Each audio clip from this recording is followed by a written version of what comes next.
네, 미리네 라이브 돈돈입니다. 오늘 여러분들께 들려드리고 싶은 주제에 사실 좀 고민을 많이 했어요. 어떤 식으로 이야기를 하는 게 맞을지부터 시작해서 어쩌면 이런 이야기를 굳이 꺼낼 필요가 있을지까지 생각하게 되더라고요. 그런데요, 한국에 계신 축구 팬들이 아마 제일 관심을 많이 가지고 또 애정도 있고 우리에게 해외 축구라는 프리미어리그, 더 나아가서 챔피언스 리그의 이 즐거움을 선사해준 다른 누구도 아닌 손흥민 선수, 바로 이 손흥민 선수에 대한 이야기이기 때문에 조심스럽긴 하지만 이야기를 한번 해보려고 합니다.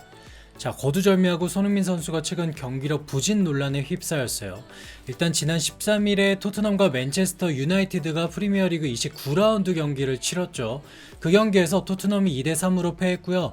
손흥민 선수는 이렇다 할 활약을 하지 못했어요. 아니, 냉정하게 큰 임팩트를 남기지 못했고 경기 중에 수차례 넘어지면서 소유권을 심지어 맨유에게 내주기도 했죠.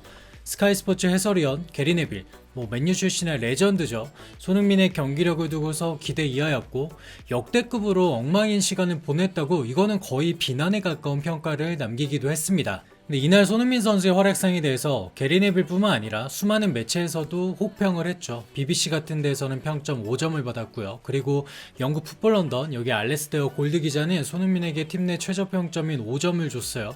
그러면서 빅찬스를 허비했고 잘못된 축구화를 신은 듯 몇 차례 미끄러졌다, 자신감이 잃은 것처럼 보였다, 이렇게 평가를 남겼죠.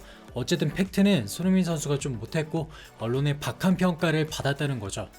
하지만 이를 두고서 팬들의 반응이 제법 엇갈리는 것 같아요. 일단은 손흥민 선수에게 우호적인 입장에서 바라볼 때 너무하다.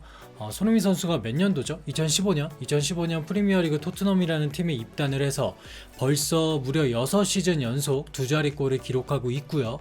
팀이 어려운 상황에 처할 때마다 극적인 골들을 기록한 거는 당연했고 구단 역사 최초입니다. 챔피언스리그 결승전을 이끈 주역, 그야말로 토트넘 에이스입니다. 이런 선수한테 한 경기 못했다고 이런 비난을 쏟는 건 과한 거 아니냐, 이런 의견도 정말 많았어요. 저는 사실 손흥민 선수를 지지하는 의견에 훨씬 더 공감하긴 합니다. 손흥민 선수는 토트넘의 잦은 감독 교체, 포체티노, 무리뉴, 누누, 지금의 콘테 감독까지 얘기하는 거겠죠. 그리고 팀 동료들의 부진, 또 이적, 이런 것들이 마구 겹치는 어려운 시기에도 정말 묵묵히 팀을 위해 헌신하고 토트넘을 지탱해 온 거는 부인할 수 없는 사실입니다. 다만 지금의 토트넘이 글쎄요, 요 근래 정말 저희가 접해왔던 것보다도 심각하죠. 정말 롤러코스터 같습니다. 최근에 토트넘이 9경기에서 4승 5패를 기록 중인데요. 이 기간에 우승 후보로 꼽히는 맨시티를 잡는 이변 만들었죠. 그리고 리즈한테는 4대0, 에버튼한테는 5대0 이렇게 큰 점수 차이로 대파를 했는데요. 특히 맨시티는 토트넘 만나기 전까지는 3패밖에 안 당했는데 이런 맨시티를 상대로 토트넘은 더블을 합니다. 근데 그런 토트넘이 희한하게 강등권인 번리한테 잡히고 그리고 FA컵 16강전에서는 2부 리그 팀인 미들즈브루한테 집니다. 가장 최근에는 분위기가 안 좋았던 맨유한테 잡혔단 말이죠. 중요한 건요, 팀의 부진에 있어서 손흥민 선수가 결코 책임에서 자유로울 수 없단 거예요. 앞서 말씀드린 이 미들즈브루와의 잉글랜드 FA컵 16강전이 대표적인데, 이날 경기에서 손흥민 선수가 무려 10여 차례나 공을 뺏겼고 그 과정에서 팀 동료 에릭 다이어한테 경기 중에 거의 혼났죠. 그래서 현지에서나 국내에서도 논란이 굉장히 많았어요. 다이어가 선 넘었다 뭐다 하면서 지금도 기억에 나네요. 그리고요, 리그에서만 보면 토트넘이 패배한 번리전과 맨유전 역시 손흥민 선수의 부진이 토트넘의 패배에 영향을 끼쳤다는 평가가 주를 이룹니다.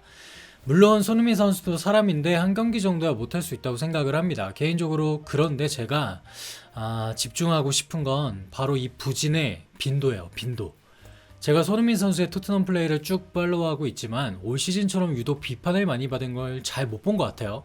물론 손흥민 선수는 프리미어리그에서도 손꼽히는 탑클래스 수준의 윙어입니다. 그러다 보니까 기대치가 워낙 높죠. 반대로 조금만 못해도 비판을 받을 수 있습니다. 다만 이런 걸 모두 전제하고서도 최근에 유독 기복 있는 플레이가 늘고 있는 건 안타깝게도 사실입니다. 그럼 여기서 대체 손흥민 선수의 부진, 이거 어디서 기인한 거냐? 아니, 원인이 대체 뭔데? 이걸 좀 알아볼 필요가 있는 것 같아요. 자, 첫째로 많이 나오는 얘기 중에 하나가 손흥민 선수에게 에이징 커브가 찾아왔다는 겁니다. 원래 운동선수의 전성기 짧습니다. 그리고 공격수들은 대략 20대 후반 이 정도의 전성기를 구가하다가 30대가 넘어가면서 급격히 꺾여요. 손흥민 선수가 1992년생 만으로 29살, 한국 나이로 31살이에요. 충분히 뭐 그런 의견을 낼 수 있겠죠. 더욱이 손흥민 선수 자체가 스피드를 무기로 하는 공격 성향을 지니고 있기 때문에 더더욱 이런 생각할 수 있습니다. 하지만 글쎄요, 에이징 커브라고 보기에 손흥민 선수가 올 시즌 쌓고 있는 스탯이 벌써 11골, 리그 득점 5위입니다. 이렇게 에이징 커브를 겪고 있는 선수가 리그 득점 탑 10에 위치할 수 있을까요? 또한 부진했다는 맨유전도 전반전 공간을 찾아 들어가는 손흥민 선수의 스피드 보신 분들 계시죠? 매우 탄력적이고 생동감까지 느껴졌습니다. 그리고 전문가의 말을 여기서 한번 빌려볼까요? 여러분들 잘 아시는 그 한준희 위원, 그분께서 이렇게 말합니다. 손흥민 선수가 스프린트가 주무기인 선수라서 물론 지금 당장은 아니더라도 에이징 커브를 피할 수 없을 것이다. 하지만 그건 다음 시즌 지켜봐야 할 문제라고 못을 박습니다. 에이징 커브라고 보기에 근거도 없고 무리한 상상이다 이겁니다. 그러면 결국 남는 건 이 팀에서 부여받은 롤, 즉 전술에서 오는 문제인데요. 손흥민 선수가 가진 역량, 스피드, 공간 침투, 골 스탯은 그대로인데 부진한 모습이 늘고 있다. 이건 대체 어떤 전술의 영향일까 한번 보자는 거죠. 그러면 콘테 감독 하에서 손흥민 선수 어떻게 쓰여지고 있을까요? 이거는 먼저 히트맵을 통해서 설명을 드려야 될 것 같아요. 자, 제가 두 명의 선수를 한번 보여드려 볼게요. 첫 번째가 맨유전에 뛰었던 손흥민 선수입니다. 어떻게 보이세요? 눈에 띄는 게 있다면 측면 공격수임에도 불구하고 히트맵이 중앙에도 골고루 분포되었다는 거랑, 그리고 왼쪽 수비수 쪽에 꽤 많이 찍혔다는 겁니다. 그럼 빠르게 레길론 히트맵을 한번 봐볼까요? 좀 확실히 느껴지시나요? 레길론은 수비 위치보다 전방에 찍힌 히트맵이 좀 많고, 특히 아까 손흥민 선수보다도 상대의 골문 쪽에 더 움직임이 포착되고 있어요. 자, 윙백과 윙어의 히트맵만으로 콘테 감독의 전술을 한 번에 알 수 있는 대목입니다. 콘테 감독은 기본적으로 3백을 구사하고요. 윙백의 전진을 매우 선호합니다. 그래서 자연스럽게 윙어가 중앙으로 많이 이동하고요. 윙어를 마킹하던 상대 수비수가 딸려 나올 때 그 뒷공간을 윙백이 파고들면서 상대의 균열을 내버리는 그런 전술이라고 볼 수 있습니다. 상당히 매력적인 전술인데 문제는 토트넘의 윙백의 수준이 그리 높지 않다는 겁니다.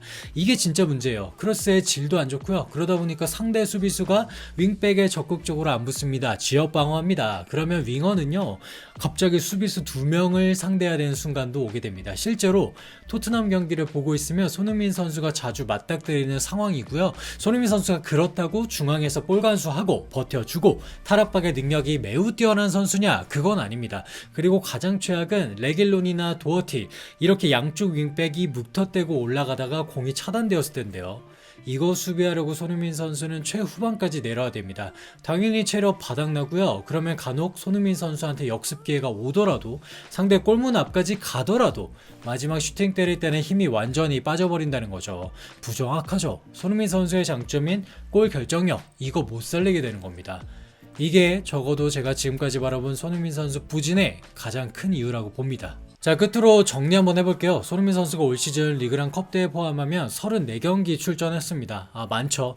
체력적으로 분명히 힘들 텐데 특히 콘테 감독 전술에서는 더욱 그렇습니다. 결국 정답은 충분한 이런 적당한 휴식이 필요하다는 거예요. 근데 토트넘의 상황은 녹록치 않습니다. 지금 거의 뭐 다 떨어진 마당에 어떻게든 리그 순위를 올려야 되는 토트넘이죠. 손흥민 선수가 쉬게 되면 막말로 대신 나올 선수도 없어요. 첩첩산중이죠. 안타깝지만 지금의 상황을 받아들일 수밖에 없는 것 같아요. 그렇다고 토트넘이 여름에 탑클래스 윙어를 영입할 것 같지도 않죠. 여러분들도 그렇게 생각하죠. 자, 참고로 손흥민 선수의 토트넘 계약 기간 2025년 여름까지입니다. 앞으로 3년 남았네요. 많이 남았습니다.